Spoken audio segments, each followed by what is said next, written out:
Ja, vi har lavet et produkt til Lego, og vores indtryk er, at I mangler simpelthen nogle piger, som skal købe nogle af jeres ting. Og det har vi har simpelthen gået i tænkeboks. Og derfor så kom vi til at tænke på, at piger de vil gerne have noget, der pynter. Men de kan også godt lide at spille computer og sådan noget. Og specielt et spil, jeg ved ikke om I kender det, Sims. Men i hvert fald så er det sådan, at man kan gå hjem og sidde ved sin computer, og der kan man skal først ud og købe sådan en lille pakke her. Og det hedder She-Goes. Og i pakken, det er sådan en startpakke. Og deri, der er der et armbånd, og der er også nogle små Lego-ting, som man kan bygge sjove figurer af.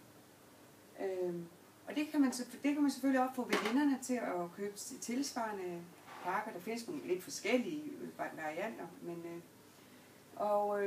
så har man selvfølgelig det her armbånd på, og man kan få sådan nogle forskellige charms at putte på. Og de har forskellige funktioner. Der er blandt andet en hoppefunktion. Når man hopper, så kan man optjene nogle point til vores spil. Og når man så har fået et ekstra antal point, så kan man vælge nogle forskellige ting. Man kan få et halstørklæde til sin hund, eller man kan få en diadem til sin figur, som man har på sit computerspil. Hvordan får man så den der figur? Det gør man simpelthen ved at bygge en spændende figur i legoklodserne, og så affotograferer man den, og den kommer så ind i computerspillet. Så det der sådan ligesom er hovedordene her, det er, at det er både virtuelt, men også analogt. Så det vil sige, at man kan begge dele. Man kan både arbejde i den virtuelle verden, man kan også bygge noget med sine hænder. Man tjener point, når man bevæger sig.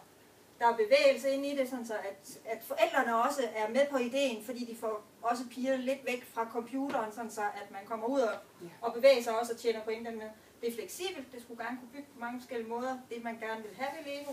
Og så kan de lave deres helt egen personlige, både verden, men også armbånd, som de så kan gå rundt med og ligesom signalere, at jeg er med på den her. Så det vil sige, at det er en virtuel 3D-verden. Modellerne de laves i Lego, og så skal de ind, og så bruges de som i Avatar-spillet. Og armbåndet, det registrerer bevægelser, sådan som man skaber point. Det kan være mange forskellige typer bevægelser. Det kan også være løb og ja, hvis man går til sport, eller hvis man er ude i frikvarteret og på Tarzanbanen eller et eller andet.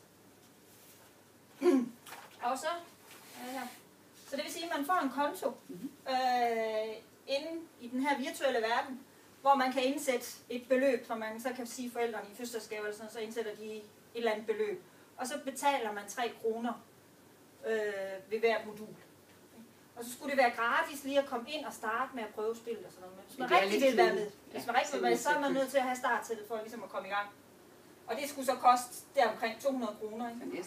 Så en æske, sådan så man kan komme i gang. Og så kan man selvfølgelig hele tiden købe nye ting og nye upgrades og et eller andet. Og så betyder dine signaler, at vi er jo færdige, eller? Ja. Okay. Det skal jeg lige